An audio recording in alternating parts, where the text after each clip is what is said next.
Nong ngan phung taurakpa usek poyagi khonjel khar tarakpa matam aduda Rajenna puknaun hogatuna mapanda thokuna mahakki sangonda sangduna yenglui mahakki sanbi hatham madusu laihau amadi mahakki hui arangbi aduna sikhiba mawang aduga kari amata khenadana siduna leiramki haujikti Rajen mapukningda khangle tasengna makoigi yum asida hattaba bud pret laitin changle haibase mahak masana yazare handak Rajen gi imungda thokleba misimina amadi sasana singba sirambagi mawang matawase laikai amadagi laikai amada wawa launa ngangnakre haujikti numil hek tabaga laikai aduda amadi thangnaba laikai singdasu numit hek takhibaga yumda sakngan chaduna kanamata mapan thoknadre Rajena laikai ahal laman sing khara haminaduna wa tanare ahal sing aduna haibagi matungina Rajen mapa masado laihaugi sorat loidribo fawadi laikai member gi yumda Rajen mapa masa sangjapam laudura leiba tare sorat loiraba matungda akhang ahi maiba panji tanaduna yum maduda sangleba bud pret lai fataba singado tanthoknanaba hainare haujikti laihaugi soratsu loikre Rajenna laikai ahal sing tanaduna sugunudagi laitin laiwatin wa jadu mantra gi maramda fazana khang haibada maming satlaba maiba abiram tana rode Rajena maiba abiram yum aduda poraktuna yum adugi wari pumba maiba aduda sitna na lirami Rajena laikai ahal sing khara aduga su maiba aduga unahanduna thokreba thodok sing asigi matangda tungda kholasida hattaba laitin singba amata yetananaba kamdau sige haina maiba aduga watana halami maiba abiramna ngasige ahing se mahak yum aduda punna laiminarasi aduga nongalaga kamdau sige haibado amuk tanarasi hairaklami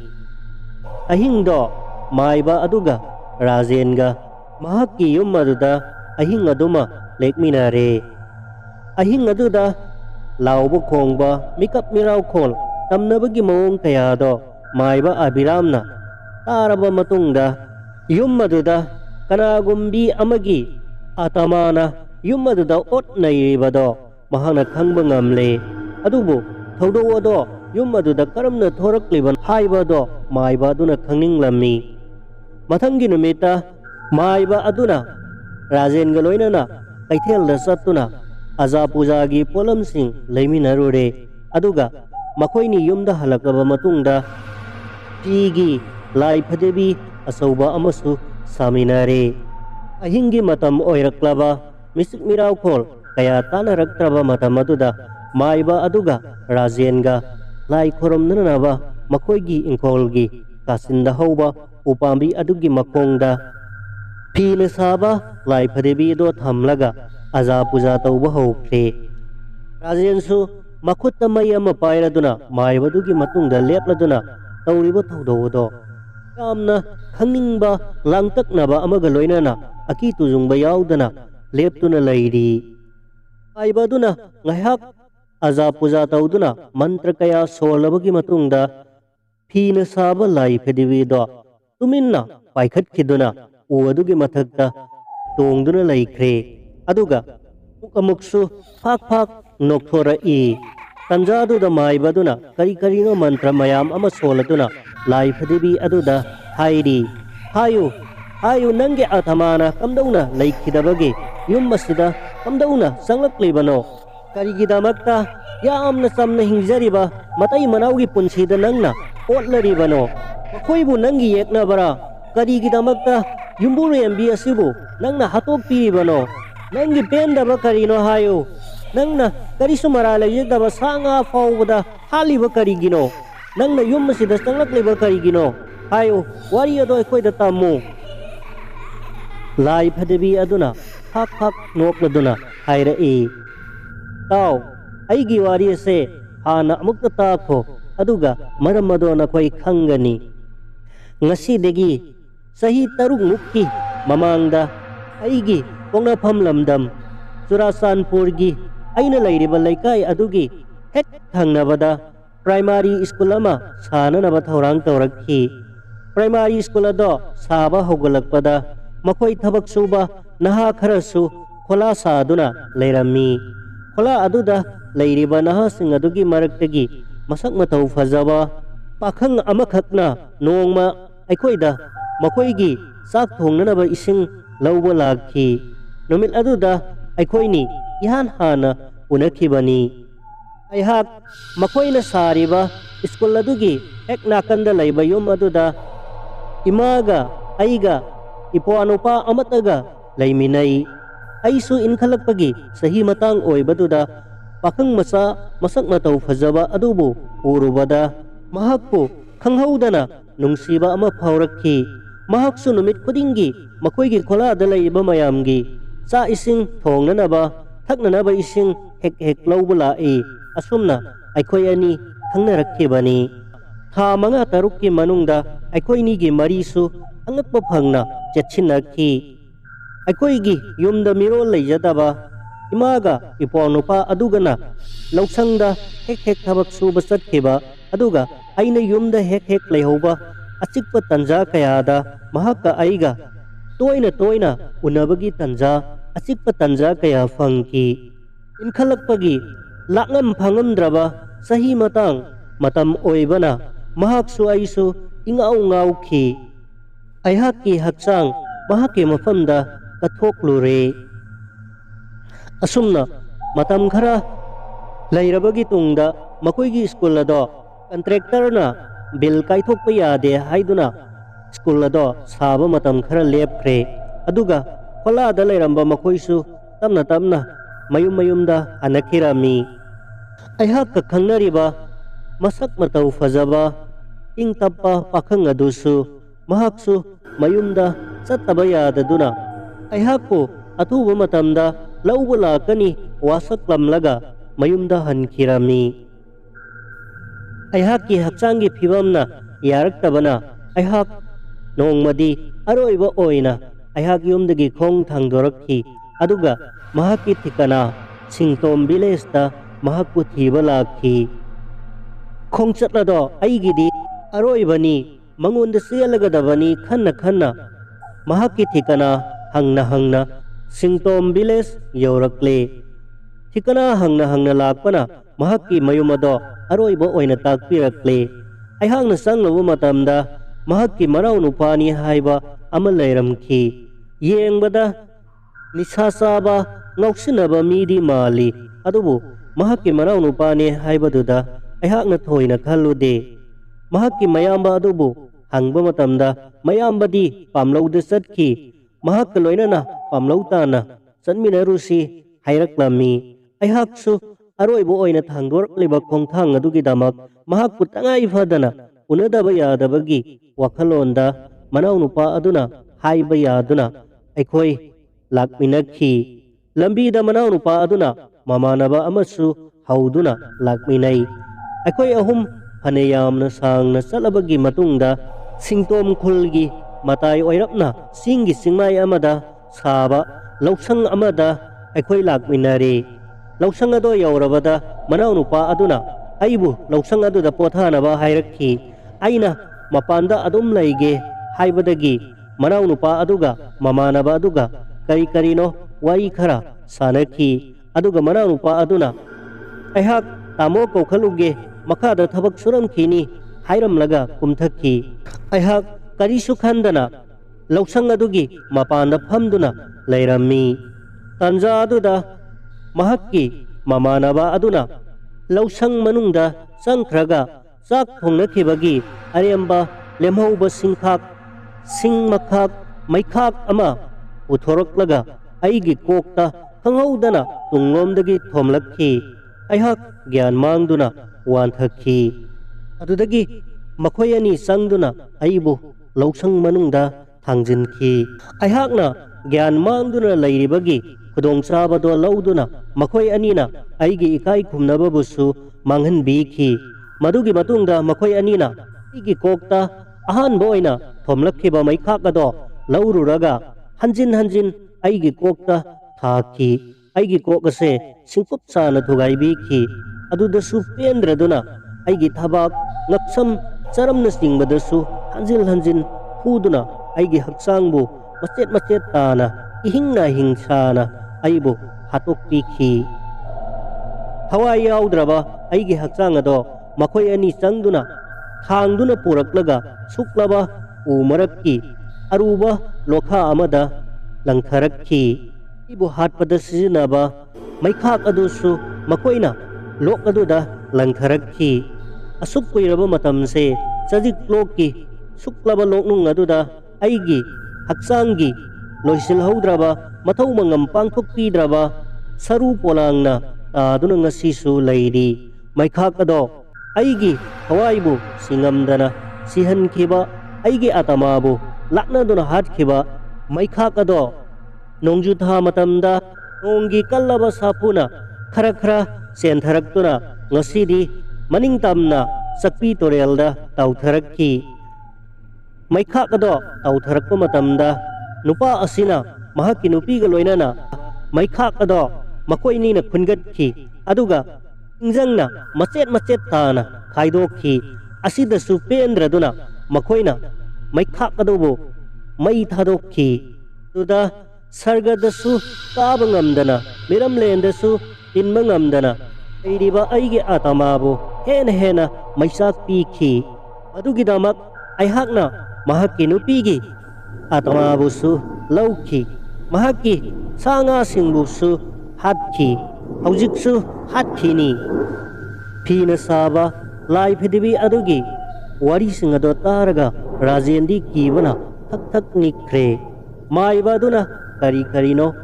mantra mayamama solaga lai phidibi aduda amuk hanglaki haujik nahak mi hatpa yararoi nahakki atamana santi fangnarabagidamak sargada yaubu ngamnarabagidamak nahakki nathau mangam aikoina pangthuk piragani hayu nahak kari taubu pami tanjaduda uthakta famduna phak phak noktuna leiriba lai phidibi aduna haidai chajik lokta haujiksu usan pambi amagi makhongda aigi mathau mangam pangthokpikhidra thawai yaudraba haksang polangdagi lemhauba saru sayang singado ukhong aduda taduna leiribani saru sayang singado laukhatluduna Prabhu Jisugi mingkhai soladuna hakpu sarga yauba ngamnabgidamak aroiba prayer taubiyu aduga aigi mongphamda cross mark amasu thambiyu adu oirabadi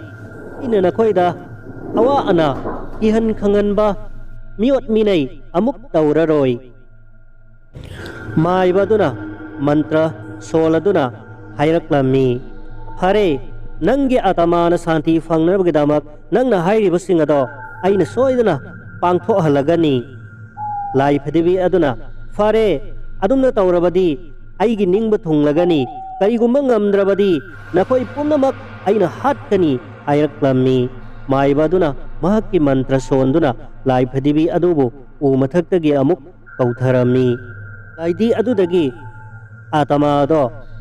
thadokraba matungda aza puja adusu loisille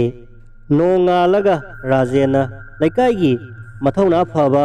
naha khara kaukhatuna ngarang thokkeba wari singado loina tamlami aduga khuladuda makhatana misimina thoraktringaida mahakki thawai yaudraba saru polang singado laukhaluduna aroiba mathau mangam pangthokpi khinaba warepnarami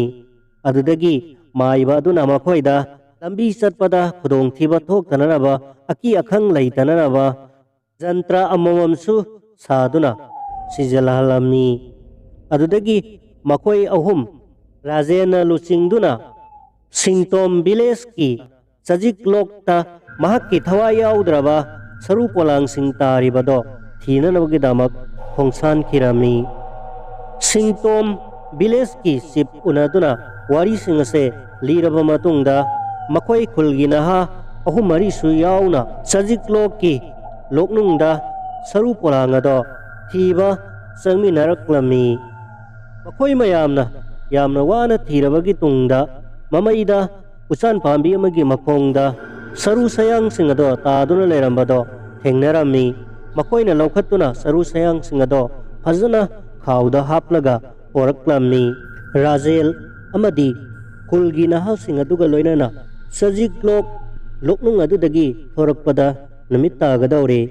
lakminaba aduda yauriba village sipki masanupa aduna aikoi yamna thuna singsang ase lanthok haurasi mankhibana halabadi khudong thiba thokpasu yai haibadagi makoi parap lakminare makoina village sipki mayum yaurakpadadi numit punta takhre village sip aduna makoi ahing aduma makoida lairaga nongalaga hannanaba hairaklammi sip amadi mahaki masanupa kuladugi naha ani humga loinana lakliba Razel amadi mahaka loinana lakliba singadugi sana thaknanaba sa ising thonggatkre aduga ahing ado sipki sangoi aduda mayam punna ahing aduma leiminanabagi damak yum kupnanaba thamba I mapul masa sing ado laurduna fazana sindoklammi aduga mathakta phi thajinduna cha ising saraba matungda makoi tumnanaba thorang tawrammi makoina saru sayang hapa bora khawada makhada thamlabadi huina singbana sokhiba chenkhiba suyai khanbadagi bora khawada makoina tumliba sangoi adugi mathakta thorina punsinduna yanduna thamlammi aduga sangoi aduda Razen mahakalak minaba naha ani aduga loinana village sipki masanupa amadi kulgi naha ahum amaga makoi unna sangoi aduda pareng sana tuminarammi Razel amadi mahakalak minaba sing adudi waman bana makoidi isisina nakoktuna tumnakhirami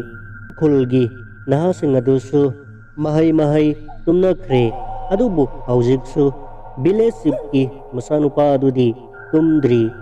lambida satpa matamda hokriba thodok sing adugi matangda ngasai Razen na mangonda wari sing ado liduna tahankhibani wari sing adugi maramda ahakti haujiksu khalli wari sing adubu tasengna mak thokkhibara thajasira thajaroisira khallibani amuksu thajararoi khallabasu mahakna lakliba longnung aduda saru sing ado phanglabanina wari sing adudi asumba oiramba tai haibase mahakna khanki wakhalase khana mahakna tumnanaba laknarami matam aduda mathakta punduna thamliba saru sayang hapa bora khawado makhada uplauna taraklammi village sipki masanupa aduna tapna hogatuna bora khawado paikhatuna amuk yananaba honnaringai tanja aduda bora khaw manungdagi khut amana mahakki makhaurida kanna sablakhi mahakna lauge tawba maktada atopa khut amana amuksu mahakki masin men khirami mahakna khut sing adubu kanna hakkoknanaba laknarami adubu karimatasu lenghanba ngamlamde adudagi khut ani amana mahakki makhongda khangsing singduna mahakku laimaida upthuna tuhalami aduga makhaurida khut anina kanna sapkhairaklammi mahak laubu sungamda lengbu sungamda adumak ahing aduda thawai thakre ahing aduda khul aduda usek singna lakna khonglammi hui singna kapla tuna hauna khongli adubu ahing ado adumak nongan khre nongan bagi sekwaya khongakpagi khonjel tarabada village sip aduna hawalakpada mahaki masanupana mahaki sumang mataida taaduna lairibado urammi chensinduna mahakna yenglubada masanupa ado marai sangna tingthoktuna marai ado yana kanna chikladuna mamit ado panglaga atyada munna yengduna siduna leiramado thengnarammi adudagi makoi mathang hauganaraklami oiramliba mataw aduda makoi kibana masado thak niknarami khulgi asi pau taknanaba ungado yaikhattuna khulgi ahal aman mayam amasu mafam aduda laknarami. Tauriba matau aduda ingak ngakladuna Rajena village chief adugi manakta sangsinduna mahakki makhongda konduna aikoina maram oiduna adongi maral layadaba isanupagi punsise arembada lamakhangda manghalle haiduna kanna kablaklami. Village chief aduna Rajenbu konkhatpirami aduga hairaklami isanupa aigi isagi laibakta asumna tho'o haibado ipa isorna tamkhrabane adunane nakhoi yamna thuna mafam asidagi chatkhro aduga asibagi sarusing ase mafam sana mahaki aroiba mathau mangam pangthokuna mahaki atamana santi hangnanabagi damak atopasingda awa ana asi ana amuk nanghandananaba hotnaruro haiduna takpiraklami aduga mahaki masanupagi damaktadi makoina fulgi ahal singa tanaduna mahaki damak aroiba mathau mangam pangthokpiduna memory store nama mafam aduda yungduna hamlage haiduna takpiraklami.